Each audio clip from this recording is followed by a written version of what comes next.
No importa lo que te detenga, despierta tus sentidos con la fuerza del tigre y el poder de hierbas aromáticas legendarias. Tiger Balm actúa rápido para calmar, revitalizar y restaurar. Siéntete mejor y vuelve a disfrutar la vida con Tiger Balm. Ser Podcast. En A Vista de Lobo hablamos del complejo del hombre blanco, es decir, que todas las noticias, todo gira en torno al hombre blanco, que se diferencia de los demás. Las noticias, la publicidad, el cine, el 11S. Hablamos con una persona que lo sabe, lo vive, que es Mohamed Guereyou. Nació en Huesca, es negro, de padres de Gambia. Fue presidente de SOS Racismo de Madrid y es autor de un libro que hace un negro como tú en un sitio como este. Está publicado en Península. Hablamos también con otras personas que viven diariamente esta circunstancia, con Sara Gabor, musulmana, con Sani Ladán, camerunés, y con María Eugenia Gómez, nicaragüense. Es un placer escucharles y educarnos con ellos de cómo podemos cambiar esta forma de ver la vida y la sociedad de una forma tan racista.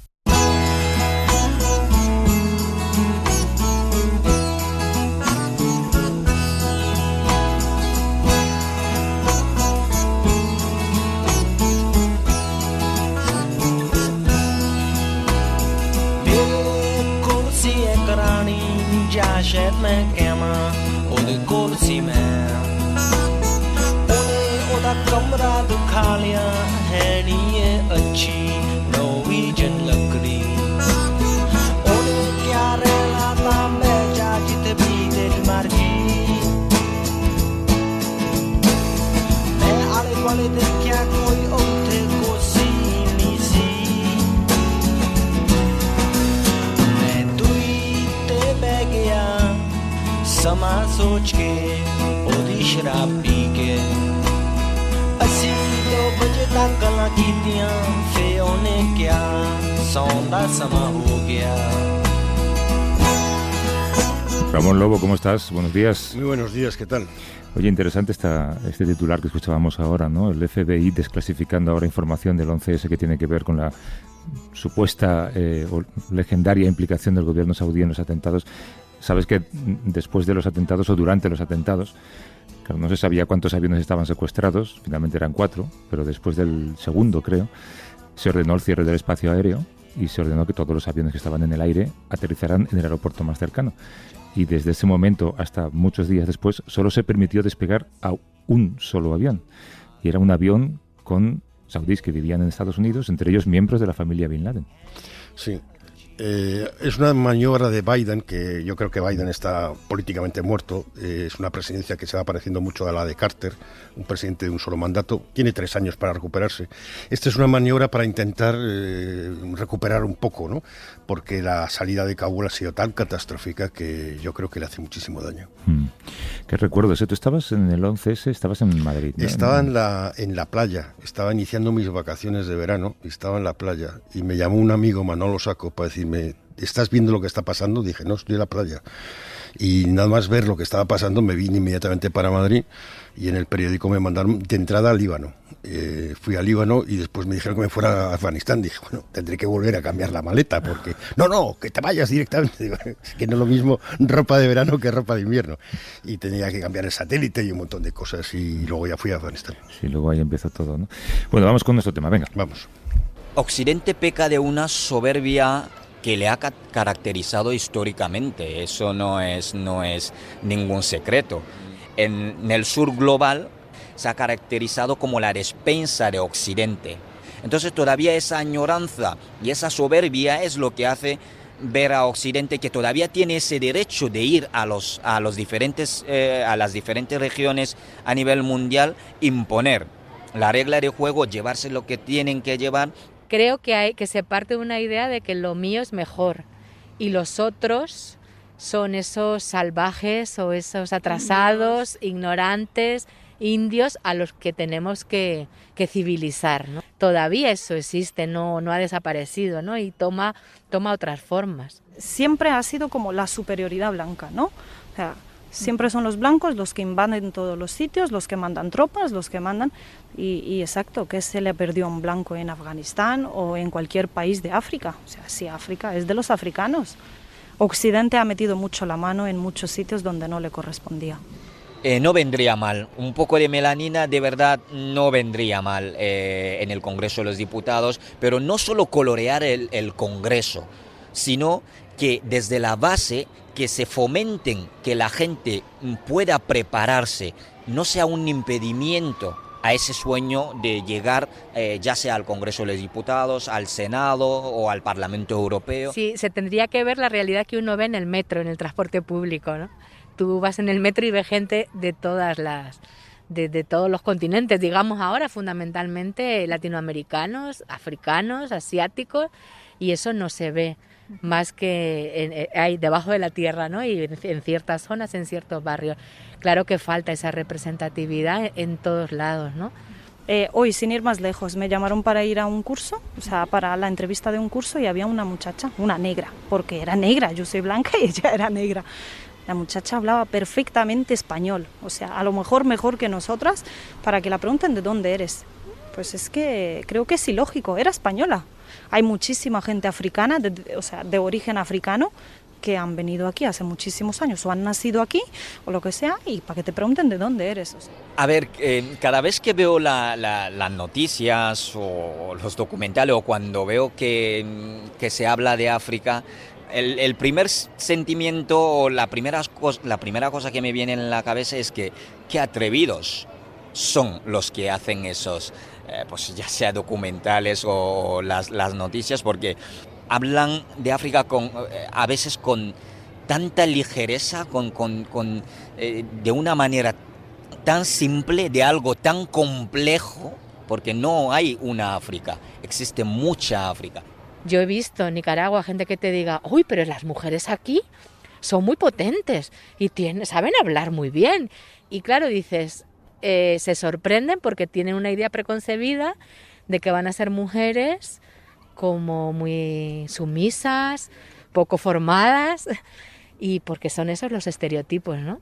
Tengo amigas aquí, varias españolas, conversas al Islam, pues a lo mejor es el día a día y viven en el centro de Madrid, que digamos que el centro de Madrid es como es multicultural, o sea, hay muchísimas nacionalidades, muchísimas etnias, y a lo mejor de entrar a cualquier sitio y que se la trate de mora de mierda. O cualquier palabra similar o expresión siendo españolas, o sea, es que yo no soy mora. Todo lo que no es blanco es el otro, y lo blanco es lo puro, es lo bonito, en materia de belleza, en materia académico. Cuando hablamos, por ejemplo, de la música clásica, estamos hablando de la música occidental, europea. Cuando hablamos de la literatura universal, estamos hablando de la literatura europea. Cuando hablamos de la historia, en este caso, pues todos miramos cómo el centro se ha hecho como de Occidente, de Europa, como el centro. Los medios de comunicación en Occidente no nos conocen, o sea, las mujeres musulmanas en general están muy preparadas. De hecho, mi círculo más cercano, todas tienen carreras y todas tienen... Y viven a la par, o sea, viven como musulmanas en una sociedad española y adaptadas, ¿no? Porque han nacido y se han criado aquí. Entonces creo que no se refleja eso, desgraciadamente. Siempre se refleja a la pobrecita del vestido largo con el bebé en brazos. Entonces no me siento identificada para nada en los medios de comunicación.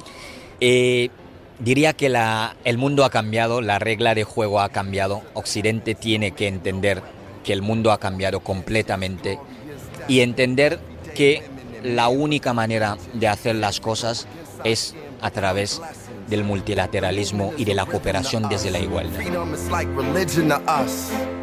Justice is juxtapositioning us. Justice for all just ain't specific enough. One son died, his spirit is revisiting us. True and living in us. Resistance is us. That's why Rosa sat on the bus. That's why we walk through Ferguson with our hands up. When it go down, we woman and man up. They say stay down, and we stand up. Shots, we on the ground, the camera panned up. King pointed to the mountaintop, and we ran up. One day, when the glory comes, it will be ours, it will be ours. Oh. Esto que hemos escuchado explica buena parte de la geopolítica actual y también del día a día de muchas ciudades y de muchas localidades. Occidente lo fagocita todo. Quizás se deba a nuestro complejo de superioridad, el complejo de superioridad blanco.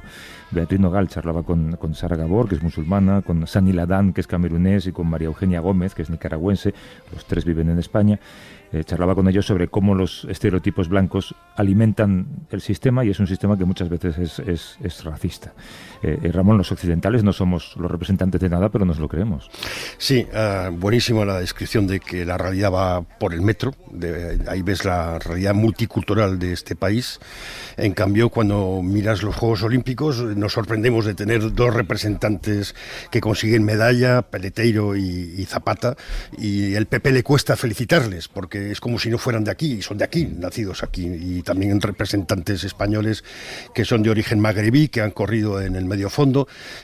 Poco a poco esta sociedad va saliendo, pero es como si no se la dejara participar en el relato de cada día de todos nosotros. No están en las noticias, no están en las películas, no están en la publicidad, no están en nuestras conversaciones. El llamado complejo del Salvador Blanco hace que muchas veces pongamos el foco en el lugar equivocado, y queríamos conversar sobre eso con el periodista y activista español Mohamed Guireu. Él nació en Huesca, sus padres son de Gambia, ha sido presidente de SOS Racismo en Madrid, ha venido varias veces al programa, es autor del libro ¿Qué hace un negro como tú en un sitio como este?, publicado por Península. ¿Cómo estás, Moja? Buenos días. Hola, buenos días y encantado de estar aquí. Háblanos un poco, o explica tú, si quieres, en tus palabras, el complejo de Salvador Blanco.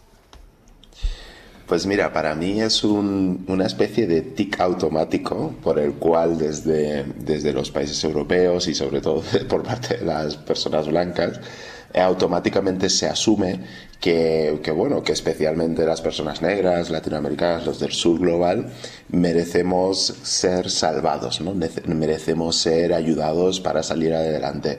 Se nos como menosprecia y automáticamente se considera que necesitamos como esa ayuda. Yo creo que ahí ahora mismo tenemos un ejemplo que creo que es como muy claro, ¿no? Está el tema de la vacunación a nivel global. En África la vacunación, hay un 5% de la población total de África vacunada, ¿no? Comparado con Europa, que ya, supera holgadamente como el 50% y va camino ya de la inmunización completa.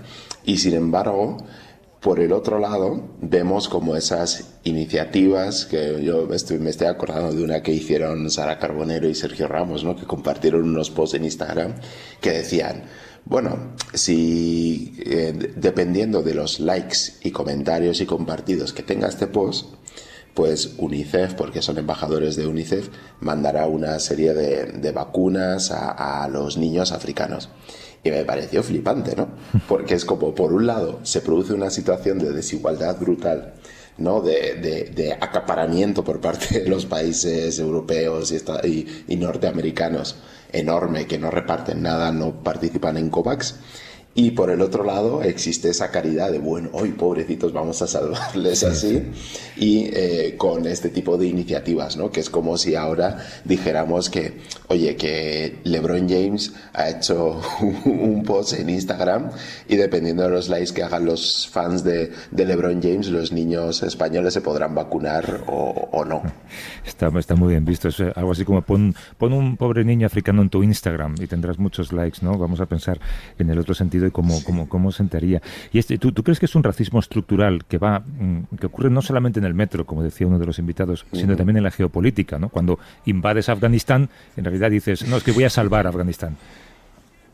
Sí, es esta lógica, ¿no?, tan perversa de que tiene que ver con que te creo un problema y encima luego vengo y te ofrezco una solución, ¿no? O sea, es como O sea, no puedes como estar en ambas partes, ¿no? Si creas el problema, tienes una responsabilidad en el problema que has creado, y luego a la hora de ofrecer una solución, pues desde luego tienes que hacerlo de una manera que no sea como tan paternalista, ¿no? Yo creo que, por ejemplo, en este relato que hemos estado viendo de salvemos a las mujeres afganas, creo que también esto tendría que haber empezado, este discurso tendría que haber empezado durante los 20 años, ¿no?, de presencia de las tropas internacionales, en las cuales la situación de las mujeres afganas tampoco es que haya ido como a mucho mejor, ¿no? Y que al final, además, a la larga ya hemos sabido que aquello fue una excusa, ¿no? Que aquel discurso era una excusa para otros objetivos. Es constantemente colocar esa narrativa del salvar, que mucha gente compra muy críticamente, porque es verdad que suena bien, pero que en el fondo no va a la raíz del asunto, ¿no? Sino que al final es solo un discurso que ayuda a tapar una desigualdad muy estructural, muy presente en nuestra sociedad, y que tiene unas consecuencias constantes, claras y muy fuertes. Hay una ONG internacional que nace en Uganda que se llama No White Savers, no hombres blancos salvadores. Sí. ¿Cómo educamos a la sociedad para este cambio? ¿O crees que este cambio va a llegar, queramos o no? A ver, yo siempre tiendo a ser optimista, ¿no?, de que esos cambios que necesitamos en nuestra sociedad va a llegar. Me gusta que hayas puesto ese ejemplo, porque es bastante bueno, pero es que yo tengo uno que yo creo que representa muy bien, ¿no?, que es el complejo de Salvador Blanco, que es una página que se llama Humanitarians of Tinder. Tinder, la app de ligar. Entonces, esta página lo que ha hecho ha sido recopilar capturas de pantalla de perfiles de Tinder de personas que utilizan fotos, ¿no?, con niños negros para ligar en la aplicación. Lo gracioso es que algunas de las fotos que suben estas personas en una aplicación de ligar, recordemos, pues ni siquiera se les ve bien la cara, ¿no? O sea, su propia cara. Lo que se ve, sobre todo, es la marabunta de niños negros o así con los que están.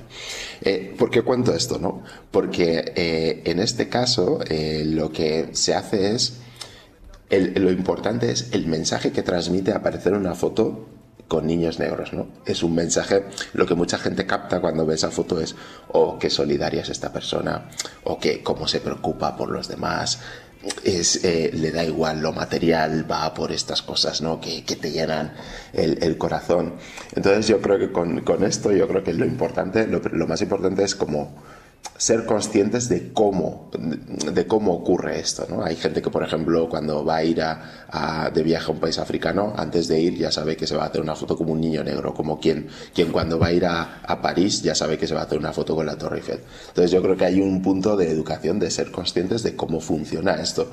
Segundo, yo creo que también cada vez la sociedad estamos poniendo más pie en pared ante este tipo de situaciones, ¿no? Yo recuerdo otras veces que grandes influencers han hecho viajes a África, se han hecho fotos de este tipo, y la gente, no hace falta ni siquiera que sea gente negra o racializada, sino gente española, blanca, ya lo identifica y cada vez dice, oye, perdona, pero es que esta foto es un complejo de Salvador Blanco de Manuel. Y luego yo creo que sobre todo el kit de la cuestión es que las relaciones, como decía Sani en el audio de antes, pues sean de tú a tú, ¿no? Las relaciones sean de tú a tú y no siempre desde esa posición de a ver qué puedo hacer por ayudarte, ¿no? Es como, no, ¿qué podemos hacer al mismo nivel, mirándonos a los ojos, a la misma altura, para cambiar estas discriminaciones estructurales que por desgracia todavía vivimos? Sí, a la misma altura. Claro, pero eso es claramente un complejo de superioridad blanco también, pero ¿tú crees que esconde algo por detrás? ¿Esconde miedo a lo diferente, por ejemplo, o racismo puro y duro? Sí, no, para mí lo que esconde siempre es racismo, ¿no? O sea, fíjate, y una cosa que explico en mi libro es que yo creo que a lo largo de nuestra vida nosotros lo que aprendemos es un conocimiento que es racista, ¿no? Es un poco lo que aprendemos, ¿no? Desde que somos pequeños a mirar a través de ese filtro racista que, por ejemplo, nos hace ver a los niños negros como pobrecitos y todo eso, ¿no? Para mí, detrás de eso hay un conocimiento racista, y ahí es donde entra como el asunto, ¿no? cómo aprendemos ese conocimiento antirracista, ¿no? Que yo creo que es lo que le da la vuelta al asunto. Evidentemente, sí, yo creo que detrás de esas fotos, ¿no? Detrás de esos discursos, ¿no? De vamos a salvar a tal, siempre hay detrás esa desigualdad y esa superioridad que provoca ese racismo, ni más ni menos, ¿no? Y yo creo que en el momento en el que somos capaces de poner nombre y apellidos a la realidad que sucede, un nombre y apellidos de una forma acertada, estaremos mucho más cerca de poder encontrar las soluciones. Después están los medios de comunicación, los titulares. 4 magrebíes atacan no sé qué, 4 menas, que ni siquiera sabes si son menores, han acompañado o si simplemente son menores, pero nunca decimos 4 blancos atacan. La raza sí está en los titulares cuando es otra raza diferente a la blanca. La blanca no es un hombre blanco de Valencia mata a sus padres, no, eso no se pone así. Sí, bueno, todo esto, claro, lo sabes muchísimo mejor que yo por tu experiencia en el mundo del periodismo, y es así. Hay una cosa que sucede que es muy curiosa, ¿no? Hemos asumido que lo neutro, ¿no? Digamos, en nuestra sociedad, en el tema racial, es lo blanco, ¿no? O sea, lo que tenemos que siempre que resaltar es lo diferente a lo blanco. Por eso tendemos, ¿no? Como a nombrar, pues por ejemplo en algunos titulares o noticias, ¿no? A nombrar la nacionalidad, en este caso, cuando no es española, o tendemos a resaltar el color de piel cuando no es blanco, ¿no? Tenemos una noción de lo que es lo normal, entre grandísimas comillas, y todo lo que se sale de lo normal lo tenemos que nombrar, ¿no? El problema es que se produce un desbalance, ¿no? Se produce una desigualdad por la cual, por ejemplo, como comentas en los titulares y en las noticias, aparece con mucha más frecuencia la nacionalidad cuando es extranjera, porque se nombra. ¿Cuál es el gran problema de esto? 1, esa criminalización, y 2, que por ejemplo eso luego se puede utilizar como excusa para discursos políticos racistas, ¿no? Como hemos visto, ¿no? Que en cuanto se resalta que pues que, por ejemplo, como vemos, ¿no? En alguna ocasión una violación ha sido igual cometida por gente extranjera, pues ya tenemos a las distintas personas de turno, representantes políticos, que automáticamente ya están como señalando, ¿lo veis? Como la culpa de las violaciones o como la culpa de las agresiones homófobas, como hemos escuchado recientemente, es culpa de los inmigrantes. Esa diferencia se utiliza para criminalizar a un colectivo, ¿no? Es esa idea de tratar de combatir una discriminación con otra discriminación. Por los reportajes que hemos hecho, las experiencias que hemos tenido, incluso en mi caso también por la experiencia de mis hijas en los colegios, es muy bonito ver cómo los niños no tienen en absoluto ese componente racista cuando empiezan el colegio. Pero yo me pregunto si luego, a medida que maduran, hay un racismo sistémico también en el sistema educativo. Claro, yo creo que ahí es donde está el quid de la cuestión. O sea, evidentemente todos nacemos sin esa capa de prejuicios, esa capa de estereotipos, esa capa de ideas que al final, por desgracia, se acaba imponiendo muchas veces, ¿no? Y ese es como el gran problema, y ahí está como el gran reto, ¿no? Entender que desde muy pronto tenemos que empezar con ese conocimiento antirracista. Y cuando digo eso, hay gente que igual se sorprende y, este tipo ya quiere ir a nuestros hijos de 4 años a hablarles aquí de activismos y tal. No, evidentemente no. Pero sí que yo creo que si somos capaces de ponernos de acuerdo, ¿no? Para dar una educación pues bueno, que hable de esa diversidad racial de España, y que hable de que, por ejemplo, un porcentaje superior al 10% de la población es de origen migrante, o que, por ejemplo, entre los menores de 18 años, 1 de cada 4 personas tiene ascendencia de origen migrante, padre o madre de origen migrante, que hablemos de la diversidad racial como una riqueza y no como una amenaza. Todo eso hará que vayamos creciendo y que cuando nos enfrentemos, ¿no? A ese conocimiento racista que, por desgracia, nos bombardea como a diario, tengamos como las herramientas adecuadas, ¿no? Yo confío mucho, ¿no? En las futuras generaciones, aunque porque creo que se está generando ese conocimiento, aunque sigo como siempre diciendo, ¿no? Que lo importante es que arreglemos el ahora, ¿no? Yo quiero terminar con el racismo ahora, no dentro de 20 o 30 años. Claro. Mohamed Guerreu, que es periodista, es activista. Gracias, Mohamed, por darnos una charla gratis. Muy bien, espero que haya sido útil. Sí, muchísimo. Un abrazo. Muchas gracias. Con todo. Un abrazo, chao. Hasta luego. Qué buena conversación, Juan. Sí, porque es que es eso, ¿no? Es la educación, decías lo de los niños pequeños no ven el color de la piel de otro niño. Mira, fíjate, te voy a contar una cosa. Cuando mi hija Laura era muy pequeñita en el colegio, estaba en un colegio en el que en su clase solamente había un niño negro. Y una vez lo mandaron a casa porque un niño le había empujado y se había dado un golpe en la cabeza. Entonces cuando la directora le preguntó, ¿qué niño te ha empujado? Ella decía, pues es un niño alto que hay en clase. Dice, pero es que no sé cómo se llama. Dice, pero no sabes quién es. No, es alto y tiene los brazos largos. Pero nunca dijo es negro, porque para ella no era no lo veía. No, es que el color no lo ven. No veía el color. A mí me pareció maravilloso, claro. El color se lo mete la sociedad. El color se lo mete después. Coming down when you fall asleep, it's a call from a friend that you love but never get to see. All the time can wait, trying to chase what you'll never need. Hope you come back around to simple things, simple things. A vivir que son 2 días. Javier del Pino. Suscríbete a Vista de Lobo. Todos los episodios y contenidos adicionales en la app de Cadena SER y en nuestros canales de Apple Podcast, Spotify, iVoox, Google Podcast y YouTube. Escúchanos en directo en la SER los domingos a las 8 de la mañana. Cadena SER. La radio. No importa lo que te detenga, despierta tus sentidos con la fuerza del tigre y el poder de hierbas aromáticas legendarias. Tiger Balm actúa rápido para calmar, revitalizar y restaurar. Siéntete mejor y vuelve a disfrutar la vida con Tiger Balm.